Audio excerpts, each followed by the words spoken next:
Maswerteng hapon po mga ka-STL. Narito na po ang resulta ng STL Batangas para sa araw na to, second draw.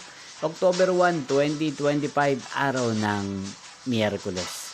Naway, ang mga natayan niyo po mga numero kanina ay manalo nawa ngayong hapong ito, 4:30 PM. Kaya kunin niyo na po ang inyong mga ticket. Narito na po ang resulta. Ang mga numerong nanalo sa STL Batangas ngayong hapong ito, October 1, 2025, 4:30 PM. Second draw result, 18 at 20.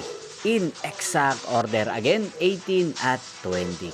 At ngayong hapong ito sa STL Batangas, atin pong i-shoutout si Kuya Gio ng Batangas. Shoutout po sa inyo Kuya Gio, sana po ay nasa maayos kayong kalagayan. Inyo pong napanood ang resulta ng STL Batangas sa channel na to, Roderick Hernandez TV. Magkita-kita pong muli tayo mamayang 8:30 PM para sa third draw result ng STL Batangas.